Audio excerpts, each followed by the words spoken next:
Today, we're going to be talking about not judging yourself when things don't go according to plan. So, I want you to imagine you took an entire hour and you planned out your week and you love it. Everything looks great. It looks amazing. Now, all you have to do is show up to do it.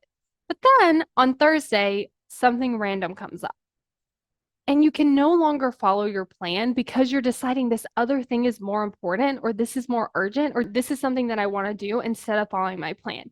And then I want you to think about the judgment that could come after. Like you never follow through in your schedule. You're never going to figure it out. Look, you're unmotivated. You're not committed. You're never going to be good at following your schedule. The rest of the week is ruined. Like whatever it is you're telling yourself.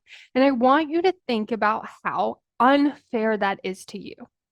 Because the person planning something on like Sunday or Monday, and the thing that randomly comes up, that person didn't know about that. But how we treat ourselves about it after is sometimes like expecting our past self to have known about that. Like, oh, the whole schedule's ruined. And then we start to judge ourselves for that instead of like, wait a second, we might have to adjust some things, but that makes sense because life is unpredictable. So sometimes things come up and it's not something that we need to judge ourselves for. It's just something we need to adapt to and roll with. And it doesn't mean that you no longer get to believe that you're someone that follows your calendar. It means that you are someone that follows your calendar and you honor the things that are most important to you when they come up.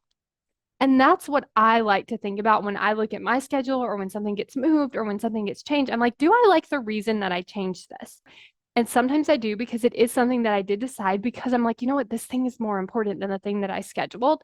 And also, sometimes I don't because sometimes I'm not following my calendar because I didn't feel like doing something or I wanted to just delay it or some emotions come up. And so I wanted to push it off. And so it's like really looking at those two things. Like, do you like your reasons?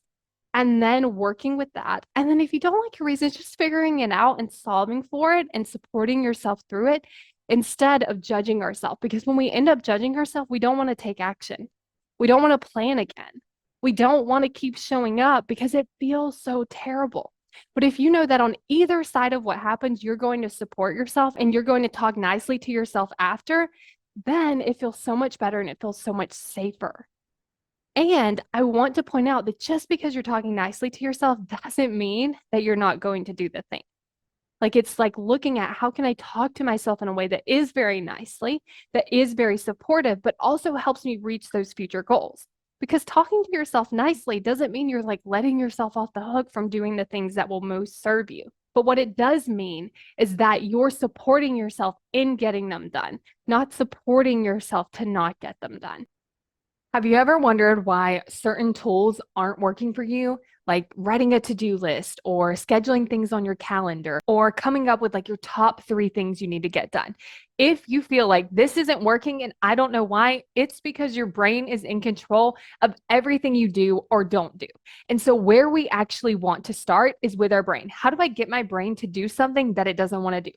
How do I get my brain to do something that it's actually avoiding? How do I get my brain to do something that actually is going to move me forward, even when it really doesn't want me to move forward at all?